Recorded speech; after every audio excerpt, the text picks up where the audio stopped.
Hey, what's up, everybody? Kendall here. Welcome back to another episode of the Wealthy Legacy Journey. I am so excited to have you guys along with me this week for some more ups and downs and what does this journey look like, right? The real, the raw, the behind the scenes, the good, the bad, the ugly, and all that kind of stuff. Before I go too far into today's episode, I actually want to let you guys know about something really cool that I have gotten implemented since the last time that we talked.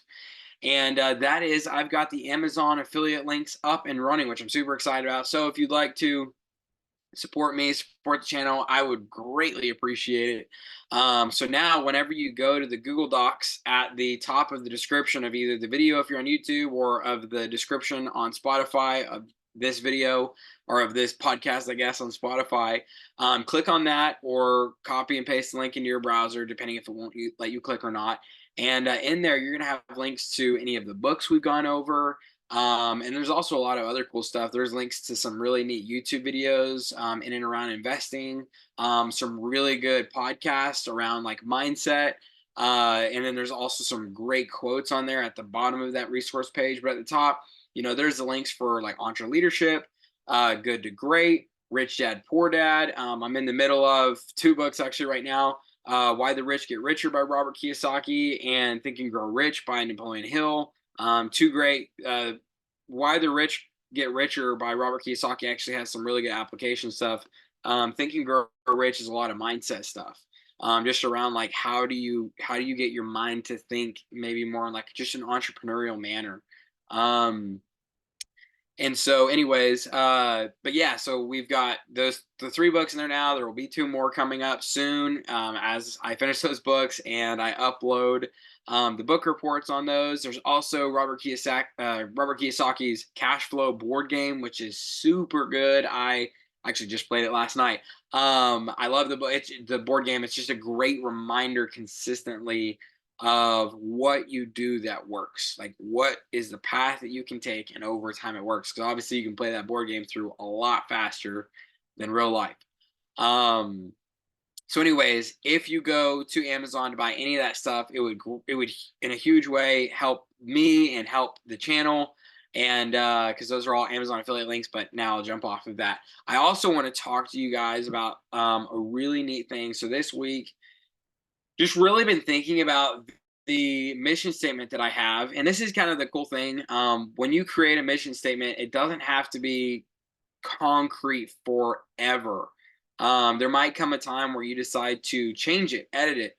And I made two additions to my mission statement this past week. Some things I've been thinking on for a while. With your mission statement, this is really important. So you don't just change this willy nilly. By the way, if you haven't done your mission statement, there is a link to the mission statement resource tool by Dave Ramsey over by the EntreLeadership book. It's under that category in the Google Docs resource page, and that's absolutely for free. I think he makes you give him his email, but you don't have to actually pay any money for it. It's a really great resource. Um, but he talked about that resource inside of EntreLeadership. So I used that when I went through EntreLeadership. I created my mission statement, but I added two significant pieces to it this week. So I want to first read to you guys the pieces that I added in. I want to explain what they mean, and then I'll read my mission statement as a whole again. So, actually, you know what? Here, I think what I'll do first is I'm going to read my mission statement as it was, and then I'm going to read you the new parts, and I'm going to show you how they fit in, what they mean. So before I said, I will accomplish the impossible within my lifetime with the help of the Lord while also making my family feel like a constant top priority. My journey will consist of strong steps instead of unbalanced leaps in my path toward new heights. Within every opportunity I have, I will look for ways to improve my abilities for future growth while also impacting the people around me in a powerful way by bringing desired, authentic, and measurable value to the team or group I am serving. Whether my role is as a peer, a subordinate, or as a commander, I will be a humble leader. I will be the most dedicated and interdependent tortoise within a world saturated by inconsistent and independent hares. So that's what it was. Now that I read that without this new addition, it almost feels a little empty. So here's the two sections that I added in, and I'll explain what they mean. In life, I will choose to be a strong plow horse rather than a spring pig. I will break the hard ground to plant the seed. I will reap and carry the harvest when it comes, and I will receive my rations from the harvest to strengthen me instead of being fattened by them like a spring pig ready for slaughter. And the second part that I added was while accomplishing impossible things, I'll never forget that this is not my forever home. Here, I am on a mission bigger than me. And so that first part, when I, in my mind, and really your mission statement isn't for everybody else. Not that it's not for everybody else to know, but it's supposed to be impactful. The words that you choose are supposed to be impactful for you. And so these words are impactful for me. The plow horse, they work hard as a servant of strength to complete the task at hand. No matter how good or bad the harvest may be, they are given their rations. And the glory of the plow horse is found in its strength and the strength of its service. And I just see that I am called to be a servant of Jesus in my life. Whereas a spring pig, when you think on a farm of a spring pig, their only role is to consume, consume, consume. They consume everything that to the point that the only value that they can deliver to the farm is to be killed and divided amongst the people as food because they can no longer perform any other beneficial service on their own because they've been fattened to such a great point. And so that's the difference between the plow horse and the spring pig. And really, my mindset in that, when I say that in life, I'll choose to be the strong plow horse rather than the spring pig, I will break the hard ground to plant the seed. I will reap and carry the harvest when it comes, and I'll receive rations for the harvest to strengthen me instead of being fattened by them like a spring pig ready for slaughter. What I mean in that for myself is that, that plow horse year in and year out gets out there to break the ground, gets out there to take the harvest. Now, a lot of this work is done by tractors now, not plow horses, but the idea still remains is that I want to remember that whenever I start making money, and this has been a part of my problem the last two times around, especially the last time that I started to really build, is that as I built, I let the lifestyle tax, right? I increased my living standards as my income went up, and it became very hard to sustain if I wasn't able to maintain that level of income. And especially in the beginning of your entrepreneurial journey, you're going to experience, once you start to take off, you're going to have this season of just plenty, but then you will hit another dry spell again until you can figure out how to keep it consistently at a level of plenty. And so for me, I let my expenses come up, and then as the season dried up, it was kind of one of those things where it was like if you looked at like a growth curve, the expense or the income would have gone up, and then after the income went up, the expenses started to trail behind, and then you kind of level at the top, and then your income starts to drop off, and it takes you a little bit to come to the fact of accepting like, okay, my expenses do need to taper off as well.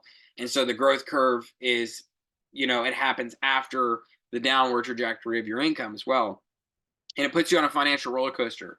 And it just really, I just felt like, one of my big struggles is the idea in my mind that, some of the shiny things out there, like I really want a 1964 Chevy C10. It's one of the things that I really love to have. I'd love to have like an F-250 King Ranch, or maybe a GMC 2500 Sierra Denali. Like I think a really nice truck would be great. An old school truck would be super cool. I'd love to have just a ton of land. And there's these things like I want. And it can just be a dangerous road to get sucked into the things and thinking that the things are going to be what scratches the itch for you. And so I realized that more than that, like what I want to be able to find is something that I love doing. I love investing, and I love being able to help people. And that's why I started the Wealthy Legacy Journey, because it's like, okay, well, there's investing and helping people. Bring those together. Like, how cool would that be? But in that it's like, it's not just, hey, I'm going to make money to this certain point, and then I'm just going to be able to retire like at 30 years old and do nothing. Like that would be so unfulfilling of a life.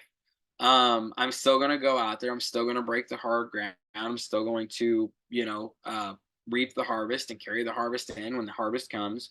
And I just receive my ration. I don't need to receive a whole bunch. I don't need to necessarily live like a king.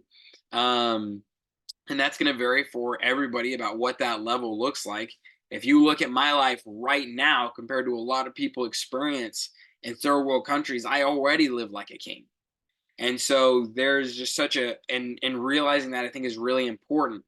And so, in that, it's really coming to a place where you're saying, hey, I'm going to live well within my means, so that way I can continue to grow this thing. Because the only reason I'm back in this spot of having to have a job right now and get back up on my feet was because I let my expenses get out of hand and just eat through all of the income that I had produced. And also, I hadn't really dug into learning how to create actual cash flow, how to build actual wealth. And that, in that sense, I was beginning to grow riches. But I think when I think of rich, I think of a lot of capital. But when I think of wealth, I think of the income generating cash machine. And that's just how my brain thinks about it. The second part there of while accomplishing impossible things, I'll never forget that this is not my forever home. Here I'm on a mission bigger than me. That has a lot to do with my faith of realizing that here I'm just an ambassador of Christ. And that's a huge reason I love to help people and encourage people and be with people. And if your faith is different than my faith, that's okay. I still want to be here to help, teach these lessons about what I'm learning, and I'm hoping along the way that I can still have an impact into your life. But while I'm going through these things and I'm accomplishing big things, whatever those things may be, I want to remember that my mission is bigger than just myself. My mission is bigger than just making myself rich. My mission is about being a light and helping people in a dark world. And so yeah, so that's kind of how that kind of goes together. And what that means to me, I actually also wrote down definition of tortoise and a hare and of humble leader and strong steps and unbalanced leaps, because I thought I'd really be good to put very specific what does that mean in there. So let me read my entire newly edited mission statement, my personal life mission statement here for you guys. So I will accomplish the impossible within my lifetime with the help of the Lord, while also making my family feel like a constant top priority. My journey will consist of strong steps instead of unbalanced leaps in my path toward new heights. Within every opportunity I have, I will look for ways to improve my abilities for future growth while also impacting the people around me in a powerful way by bringing desired, authentic, and measurable value to the team or group I am serving. Whether my role is as a peer, a subordinate, or a commander, I will be a humble leader. In life, I will choose to be the strong plow horse rather than the spring pig. I will break the hard ground to plant the seed. I will reap and carry the harvest when it comes, and I will receive my rations from the harvest to strengthen me instead of being fattened by them like the spring pig ready for slaughter. I will be the most dedicated and interdependent tortoise within a world saturated by inconsistent, independent hares. While accomplishing the impossible things, I'll never forget that this is not my forever home. Here, I am on a mission bigger than me. And so that's and I honestly, I probably look at that mission statement every week or two. I'm trying to get in the habit of looking at that mission statement more and more just to continue to remind me of what my goal is, what it is that I'm doing. But anytime I go to make a decision, like last week when I talked about the JV decision with Nathan and to ultimately turn that down, I looked to the roadmap of my mission statement and I said, okay, here's the general path that I'm wanting to walk. Here's my long-term goals. I would consider the mission statement to kind of be like the bumpers. Like if you've ever, great, like if you're driving, it'd be like the curb on the road.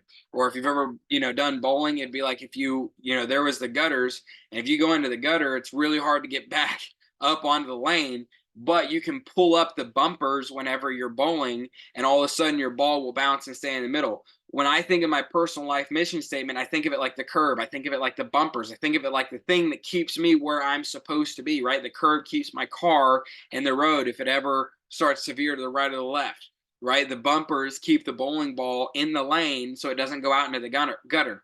My personal life mission statement keeps me going in the right general direction. Now, just because if I'm on let's say a 3-lane road, well, if there's a curb, it might mean I'm in the right lane, the middle lane, or the left lane, but it's going to keep me in the right general area. If there is, if I'm in bowling, for example, and I pull those bumpers up, there's what? How many pins down there? I think there's two, three. I think there might be like five. Was there four, three, two, one? If I'm right, four, so seven, eight, nine, 10, 10 pins when you're bowling. That sounds right because I think a strike is 10 pins. Um, just because those bumpers are up doesn't mean I'm going to hit all 10 pins. I may start, bowling on the right side of the lane. I might try to bowl the left side of the lane. I may try. There's all sorts of spins and stuff you can do on your bowling ball, but with the bumpers up, you're guaranteed to land somewhere in the lane. So people who don't have a mission statement, in my mind, it's like you're going through life without having any sort of bumpers up to help at least keep you in the lane. You may go to the left, you may go to the right, but you're going to stay in the right general lane. Without the personal life mission statement, there's a good chance you end up in the gutters. And then now you're trying to figure out not only how to get where you're, not how to just set that goal, but you also have to figure out, how do I get out of the gutter, which isn't impossible. I would say get out of the gutter, figure out your life mission statement so you can get on a solid path. So that's my updated personal life mission statement. If you haven't created yours, go create yours. Use the link that is on the Wealthy Legacy Journey resources doc under the EntreLeadership book. There's a mission statement like PDF thing, and you go to that and it'll get you everything you need. There are some quotes I'm going to be adding to the Google Sheet this week, and I wanted to just read them out for you guys. And it kind of goes in this order, like in my mind. So as you guys know, there's this, it's a paraphrased quote by Warren Buffett. I can't remember exactly how he worded it. This is how I word it. Over diversification is merely a poor attempt to compensate for a lack of specific competency. Or if you put your eggs into too many different baskets, the only reason that you're doing that is because you're trying to overcome the fact that you don't have enough understanding about where to put your eggs to keep them safe. So, if I'm out here on the farm and I'm like, well, I'm worried the dogs might get into some, I'm worried that, a coyote might get into some, or a cat might get into some. Well, okay, I'll just put some over here and some over here and some over here. And so at least if, maybe some of them get taken, they won't all get taken. No, me as like an educated, kind of educated small farm guy, I'm thinking, okay, I'm going to go collect my eggs in the morning. I'm going to put them in the bucket, put them in the basket, whatever, take them straight inside. Because I know inside, like that's where I'm going to have my best case scenario. But I've had to learn, and I think like, okay, on really cold days, I need to make sure I get those eggs, because overnight there's a good chance that if it goes down to freezing, the egg will actually pop and crack, because of the moisture, the liquid inside of the egg will expand. And I learned that. And so now I know, hey, don't do that again. And so, what's being said there is, and I think it's, specifically applies to like the S&P 500 or even most 401ks and how those are diversified and all that kind of stuff is, it's just trying to say like, hey, if I throw enough darts at the dartboard, eventually I'll hit the number that I'm looking for, versus being an educated intellectual investor. In fact, there's a book by Benjamin Graham, I think is his name, The Intelligent Investor, which is a book that I've been told I should read, and I'm excited to go through my reading list. I have so many books on the reading list right now, but that's one of the books that I want to get into, is The Intelligent Investor. Now I'm going to go paraphrase something from Andy Taylor to kind of jump from idea to idea. As control increases, risk decreases, and vice versa. And that's by Andy Tanner. It's a paraphrase of his quote, but basically says, because control increases, risk decreases. And as control decreases, risk increases. So you can create a lot of control by having a greater understanding of the investment itself. A great example would be the real estate market. I want to say it was like 2021 when it was going crazy. And a lot of people were buying flips, including people that I knew. You would buy a house where basically it was when prices were just going through the roof. If the market did not appreciate over the next, 2-3 months while you were flipping the property, you were going to end up underwater. I couldn't do that. To me, that felt like we are just crossing our fingers and hoping that the market continues to go in an upward trajectory. And that wasn't any sort of game that I was interested in being a part of. Because to me, that was like, oh, okay, I'm going to hand over my hope to the market. Now, you could say that, I guess, in other real estate investing, that you're hoping that the market stays stable. But what I would say to that is I can look at many, many, many years of data and see over time, for this span of time, the market has not dropped significantly. And in the moments that there were some real estate crashes, here's some specific identifiers in the market that could be seen ahead of time that cause concern for a potential downfall. Now, does that mean I'm going to be perfectly correct? No, but that does mean I will be armed with a high degree of information, which will give me control, which will give me competence, confidence, control, and therefore lower my risk. Does my risk ever go to zero in investing? Absolutely not. But does your risk ever go to zero in holding your money in the bank? No, because inflation is going to eat it away. There's always going to be a risk in life, but gaining control, gaining competency, gaining understanding, that is how you decrease your risk. And finally, by Andy Elliott, he says that competence creates confidence. And I thought that's so good. Now, his was more for like sales training, but I think that that definitely applies in investing as well. Is the more that you understand, the more that you know, the more confident you can be on a deal. And lastly, Andy Tanner says that hope equals no control. And I understand there's some faith.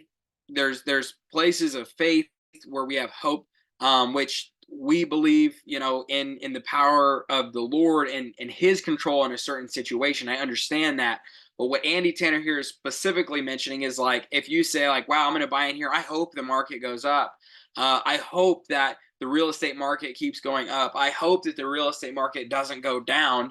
I hope that this stock turns back around. I bought it up here, it's down here. I hope that it turns back around, right? Not having a logical reasoning behind the decisions that you're making is like rolling the dice and you're hoping to get a good number, right? And so that's where we don't roll the dice. We are armed with a large amount of information. We make intelligent, intellectually based decisions in and around investing. And so that's a huge part of the Double Dare Your Money challenge, is really starting to build up that investing muscle, build up the understanding and the why and the reasoning behind investments as you learn to value bigger and bigger and bigger types of investments. Speaking of Double Dare Your Money, though, unfortunately, my kids were still lingering in their sickness at the middle of this week. Well, I guess you guys will listen to this on Monday possibly, but this past week, like Wednesday, when me and my wife were supposed to go on our date, they were still coming out of the woods. And so we didn't get to go on our date. We didn't get to go to the thrift store. So I was bummed about that. But we are going to make this happen. This is why, especially for all of us who are busy with, family and, our day jobs and everything else going on. This is why I set a 3-month timeline for trying to double my initial investment here. So I am going to be getting out there. In my mind, it's like, okay, by the end of January, I have to have made it to a resale shop. So that way it has time to go up on Etsy. And my goal is to spend at least half of my capital, if not all of my capital, by the end of January on investments with, at this price range, I think they'll have a very high return on investment. So I'm getting there. And if you are busy in life, then I'm in the same boat with you. So I totally get it. We're in this together. I wanted to let you guys know, though, about a kind of a bigger change that I'm making in my initial plan here. So as you guys know, we saved the $1,000 in the emergency fund, and then we paid off all of our debt. And now we're in the process of building up this emergency fund. And last week I talked about maybe potentially investing into tax sales early. Like, why are we waiting till we save up, this 3-month emergency fund before we let ourselves do anything? And I can't remember if I mentioned that to you guys in the video last week, but that's kind of been in my mind. And so I started looking at it. I thought, okay, you know, if I leave my emergency fund only at $1,000, how do I balance fear and greed inside of that decision? Like, am I being fearful for saving up the emergency fund, the big emergency fund? Am I being greedy and trying to go ahead and invest now? Should I just wait? So I really wrote it out and I thought, I'm bullish on my job with my performance. I've been performing very well. Our company is doing very well. So because I know the stats of the company, because I know the stats of my performance inside of my job, I'm very bullish. I'm very optimistic that I will keep my position. I don't have any worries about about not having a job anytime in the near future. I'm also really bullish on the short to mid range market as far as time goes over the next few months, maybe even up to the next 6 months, possibly up to the next year. Uh, I'm reading reports both directions. I've read a lot of stuff from investors on both sides of the fence, hearing their arguments and making my own intellectual, intelligent decisions after I've seen all the facts on both sides. For me personally, and this isn't financial advice, for me personally, I'm bullish on the next like 3 to 6 months at least. And so when I think about tax sales, having like a 3 month or so exit strategy, I think, okay, I'm still good for that. Like that makes a lot of sense for me. I'm bullish to neutral on the real estate market trend.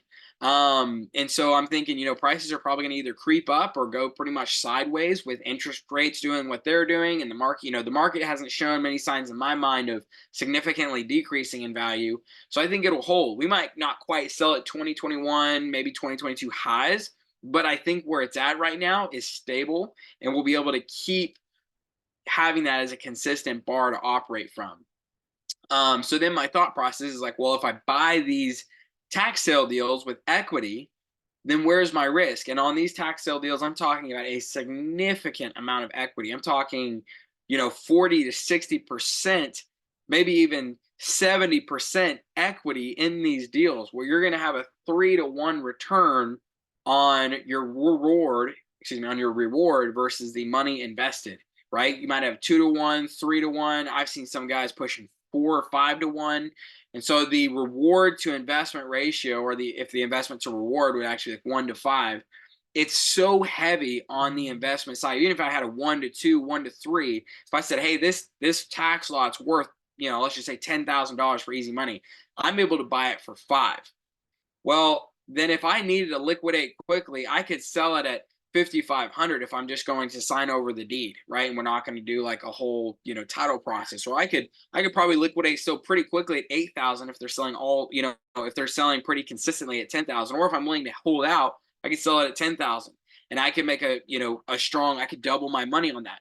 But then let's say that, hey, I know it's worth 10,000, or even in these cases, let's say it's a little bit less. Let's say it's 4,000, but I think I can, purchase that from a tax sale for 1,000 or 750. Well, if I'm very confident in my $4,000 number and I can purchase that for $750, the amount of margin that I have in that deal is incredible. And so if I need to tap into the money quickly for whatever reason, I have a high degree of confidence that I can liquidate my portfolio fairly quickly at little to no loss. And so that's putting myself in a very intelligent, intellectually based decision. Now, if I have a lot that's worth 4,000 and I buy it for 4,000 because I'm hoping that next year it's worth 5,000, even though really the market's slowed down big time, and then in a year from now it's only worth 3,800, and I need to liquidate quickly, and so I have to sell it at 3,000. I have to take $1,000 loss. That doesn't make any sense, right? So I wouldn't buy a $4,000 lot for 4,000 bucks. I wouldn't buy a $4,000 lot for $3,800.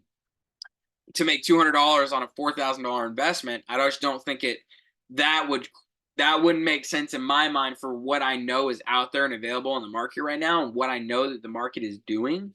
But still, not to say that that tax sales are a bad investment. It's just being in that right spot. I also thought about if we drain our $1,000 emergency fund, I know that we can refill it relatively quickly, not super quickly, but especially if we have to liquidate some assets and what we can build up through saving each month, we can fill that up fairly quickly. And I had to ask myself a real question, am I greedy for more money? And I really felt like I could confidently answer this question, no.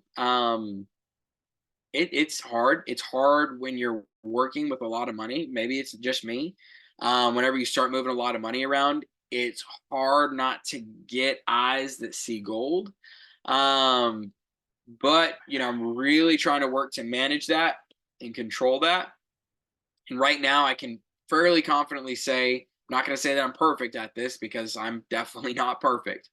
But I know what my goals are. I can see my goals. I can see how to get there. And my big goal right now is to be able to just go back to being self employed. That's my big number one goal. I want to own my own company. I want to be able to do my own thing. Not because I don't want to work. I'll probably end up working more, or just about the same, because I'm trying to make my family always feel like a constant top priority. But it's because I want to feel that freedom. And that freedom is more important to me than a couple bucks. And so I feel like, no, I don't feel like it's a greed for money thing that's driving this. Another question: am I fearful about having enough money personally? Yes, I can honestly say yes. That is a struggle of mine. I struggle with having a fear that I will run out of money. I struggle with the fear that in investing I will spend money and then I will lose that money forever. But then I think back to times that I've done this exact thing, and I go, well, yes, I lost the money, but I gained so much knowledge through it that I still increased my skill sets. And I was able to go apply that in the marketplace. Even if it's working for somebody else, I have a very, very good paying job now because of the things that I've learned over the last few years. So there's that balance there of, even if you lose your money, you cannot lose your knowledge. But that's why I say, hey, don't just invest your money into like 401k. Actually invest your money into growing your own personal skill sets. But anyway, so I'm thinking, okay, now is my time to face my fear and grow again. And so I put a plan together. My plan is to diversify my funds at different counties to spend about $3,000 a month over the next 3 months. And so it'll be at $9,000 invested, and then see what kind of returns I'm getting on those. And then if there's any others, I'd still like to JV on those. So instead of just JVing on 100%, let me put my own money in, get 100% of the return on that. And then while I'm there, if there's any lots that I can't afford to buy with my own money, well, then JV on those, where it's like, hey, I'll handle the acquisition. Maybe I'll handle the disposition. And I have another guy who's doing the money side of things, and do a split. Or maybe I'm handling acquisition and they're doing money and disposition, just depending on what kind of, setup they have. Then you'll get a smaller cut on the JV because you're doing less of the work. But, we're just figuring out what that balance looks like. And part of, as you guys know, Nathan is one of my accountability partners, one of my growth partners. And I got his advice on this because I asked him, man, like, what do you think I should do as far as these tax sales, as far as my $1,000 of savings here and my emergency fund? Should I keep building emergency fund? And basically, his advice to me is, he said, from everything he's seen, cash flow beats capital all day, long term, in the long run. And he asked me, he said, how many times have you had enough money in the bank to take care of yourselves for 6 months straight? I said, twice. And he goes, and how'd that work out for you? I said, it didn't work at all. And he talked about how it's because he said, you really, I watched you both of those times. And he goes, you stepped out onto a limb without having any safety net, without having any recurring revenue, without having any cash flow. And you stepped way out there on the limb, and it cost you everything. And he told me, he's like, I would find ways to build small cash flow as you go. And he also mentioned that investing is all about knowing how to buy and what to buy. And he's like, you spent the last 5 years of your life learning how to buy real estate really, really well. And he gave me some critique. He gave me some criticism, which was really healthy. And I think if you have an accountability partner in your life, which you should, especially because we set up our goal posters a few weeks ago, you should have at least 3 with your accountability partners. They have to be able to give you critical feedback on what you do well and what you don't do well. And his biggest critique of me was that I go too big too quickly, which is so true. And his encouragement to me was that I keep it small, that I diversify, and I really just grow slowly, one step at a time. He was really reminding me to be a tortoise. When I look at my mission statement, what he was reminding, without saying those words, he was reminding me the importance of being a tortoise. And I realized, yes, that's exactly what I need to be. That's what I'm growing into. And that's what I need to continue to grow into. But with that said, I had pretty well made that decision, and I was going to tell you guys about that. And I was like, okay, so February is going to be my month to go to tax sales and start investing in tax sales. And there was a little bit of a blind side that came at me this morning. And basically, and it's going to all work out in the end. But the bot has incurred an unexpected change in expenses. And so over the next 2 months, I am going to have to take about $5,000 and put it into the bot, excuse me, to keep that online. And that was actually a really tough decision to make. And Libby and I sat down and we talked through that decision. It was actually this morning before I recorded. It kind of came up that that was going to have to happen. And so we kind of came down to this place of like, okay, well, we really wanted to do tax sales starting, next month. But we also have the bot. And with the bot, as you guys know, my deadline on the bot of making a decision on the bot is at the end of June. And so, I just sat back and I told her, because the way that this cost is actually money that we just put into account to pay for data, but it doesn't actually cost us anything every month. It just has to sit there inside the account, and then we get a data feed, which we feed to our bot that does all of our calculations behind the scenes. And so I told Libby, I was like, this isn't actually like a monthly expense. This is just capital that has to sit there almost as if it's in a savings account. And so I told her, I said, we really felt like this was something we were supposed to pursue. We've been working on the bot for coming up on 2.5 years now. In March, it'll be 2.5 years. And March is when we're hoping to go live with the bot. And, really just sitting there when I look at it and I think about it, I thought we could go ahead and start investing in tax sales this next month. But that would mean that we have to turn off the bot, something that we've been working on for, like I said, coming up on 2.5 years, put a lot of time, energy, and effort into it. And we put our self-imposed deadline as of the end of June. So I felt like if we were to cut it off now, we'd be really doing ourselves a massive disservice. Plus, I know that that money will be just sitting there. And so if at the end of June this doesn't work, well, then we can pull all that money out and continue to invest that into tax sales. But if we invest into tax sales now and we put a pause on the bot, no idea what kind of potential return that we're turning off on the bot. Now, I don't know what kind of potential return that we are not allowing ourselves in the tax sales, but here's what I do know, that the bot for us was definitely a Hail Mary. And like I said, if I could go back again and redo some of the things I've done over the last 2.5 years, I would have saved that capital. I would have put those into consistent returns. I'd have cash flow right now. I would have waited to throw that Hail Mary pass. But I've thrown the Hail Mary pass now, and it's up in the air. And so I would like to see, I'd like at least like to see the Hail Mary pass go all the way through and see if it's received on the other side, to see if we can create a return on it. So over the next 2 months, we are actually going to be investing, like I said, about $5,000 into the bot to keep it online. And tax sales are going to have to wait. I had this whole moment, the whole momentum. I was so excited to talk to you guys about it. And I'm going to have to push those off. But I had to choose, which do I think is going to be the greater investment? Could I be wrong on the bot? Absolutely.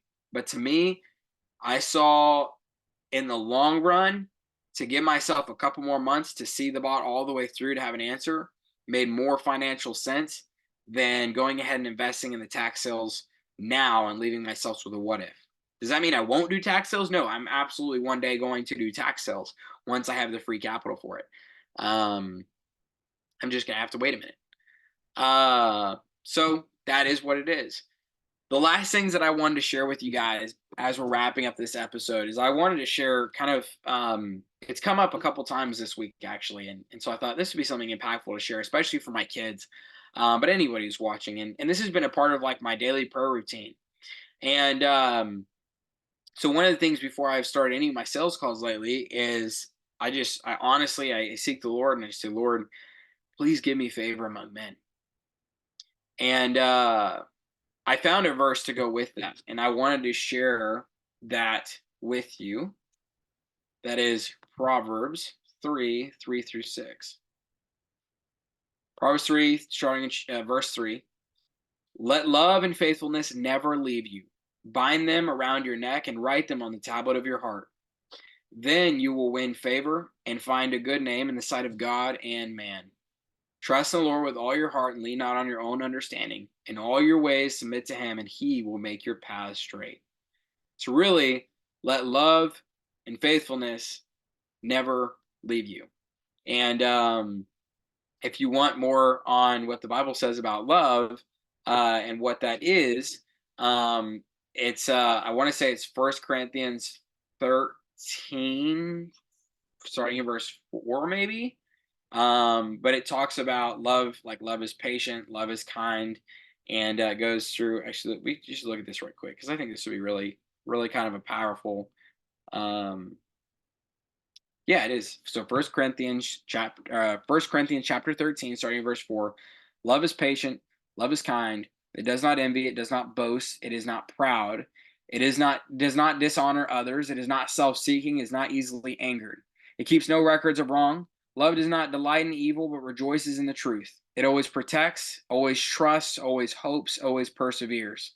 Love never fails, but where there are prophecies, they will cease, where there are tongues, they will be stilled. Where there is knowledge, it will pass away. And then it continues on. But really, honestly, that 4 through 7 about what truly is love defined in the Bible. And so then, going back to Proverbs chapter 3, when it says love, that's what love is. So let love and faithfulness never leave you in your interactions with other people. So if I treat other people with those things, I say, Lord, please give me favor among men. But in saying that, I have to live out what the Bible says love is in First Corinthians 13, 4 through 7. I have to be faithful to my word. Let my yes be yes and my no be no, my word on what I do. And all of that will continue to help me to have more favor among men, plus just that God given like touch into my life, which is so powerful. Another thing is I'm at begin this is a newer thing. I've also begun asking that the Lord would help me to be able to give me the opportunity to be a blessing on the way to my blessing. And when I say my blessing, I don't even necessarily mean financial blessing. Yesterday, somebody treated me to lunch. It was a seller that I was going to talk with, and they said, "Hey, can I take you to lunch?" I considered that lunch with them and the wonderful time I got to have with them, getting to know them. That was a blessing for me. Getting to have that lunch was a blessing. Getting to know them better, getting to know their story was a blessing for him to get to speak with me. It blessed me to get to hear wisdom from a much older gentleman and have his wisdom poured into my life. That was a blessing into my life. But where I get this from is actually 1 Samuel chapter 30 with David. And this is a little bit longer, so I'll let you refer to this story. But basically, David and his men, they were out raiding different villages, and basically, whenever they returned home, someone or some group of people, and I want to say, who was it?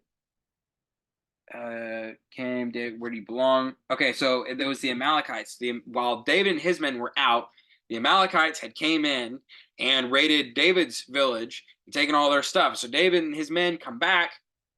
Nobody's there. They don't know where to go. And God says, just go. So he's following after the word of God. He just went out. And on his way, while he's out, and this is coming from Tony Evans, one of his sermons that I listened to on this. I thought was so good. So anyways, they go out on their road of just trying to figure out like what path even they didn't know it was the Amalekites. They didn't know who raided their village. So they're just going out trying to figure out, just get a starting point. Well, they found this Egyptian.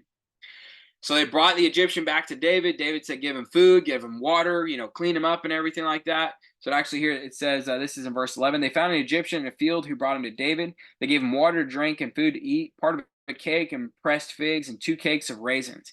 He ate and was revived, for he had not eaten any food or drunk any water for 3 days and 3 nights. David asked him, who do you belong? Where do you come from? And he said, I am an Egyptian, the slave of an Amalekite. My master abandoned me when I became ill 3 days ago. We raided the Negev of the Kerethites, some territory belonging to Judah, the Negev of Caleb, and we burned Ziklag, which is where, all of like David and his men's like families and stuff was at. So David asked him, can you lead me down to this raiding party? And he answered to David, swear to me before God that you will not kill me or hand me over to my master, and I will take you down to him.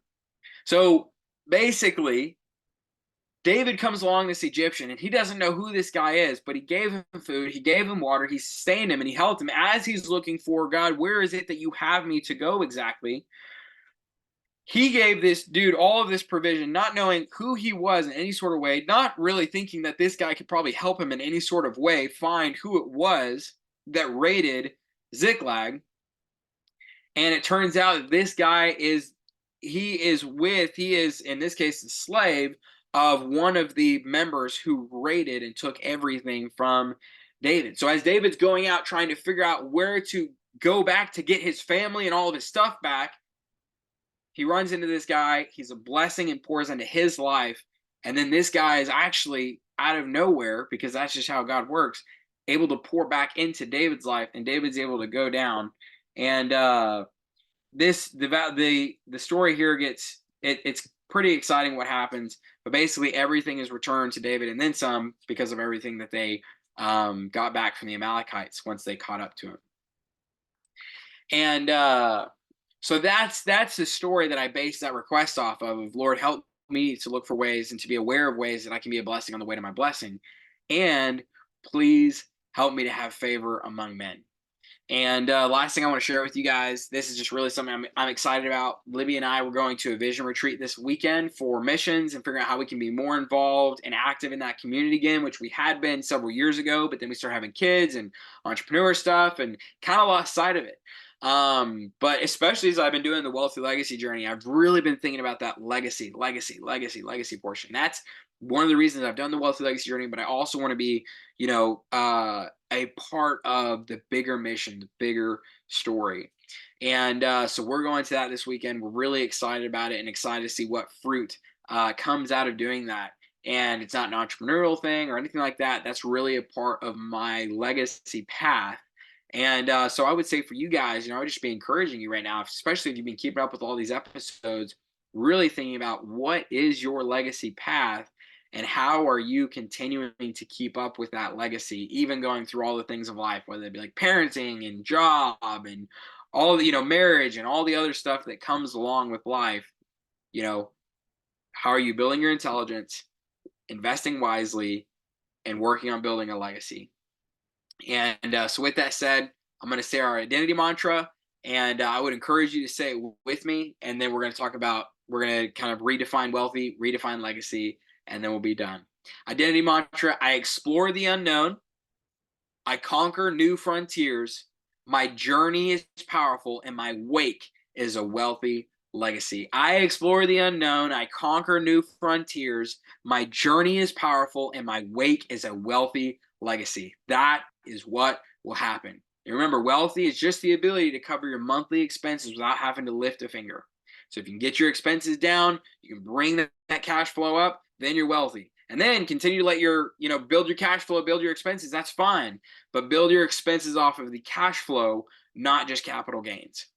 And then legacy is leaving a long-lasting impact on others who come after you as they receive the fruit of your labor, whether that fruit be good or bad. Every single one of us is going to leave a legacy, so make yours powerful and make it count. One last reminder, go to the Google Docs that's at the top of the description of the YouTube video, of the Spotify, and you can get all the resources. Don't forget that those Amazon links are actually affiliate links. You're going to be helping out me and the channel, and I'm very excited to be able to be a part of that program. And if you want any of those books, if you want the cash flow board game or anything like that, it would greatly help me out if you use the affiliate links. I would really appreciate it. It doesn't cost you any extra. It just throws a little kickback my way. Thank you guys for stopping in to another week of the Wealthy Legacy Journey. It was awesome hanging out with you guys, and I will see y'all next week. Oh, wait, I didn't say it. This has been another episode dedicated to you and your own personal Wealthy Legacy Journey. I'll see you guys next week.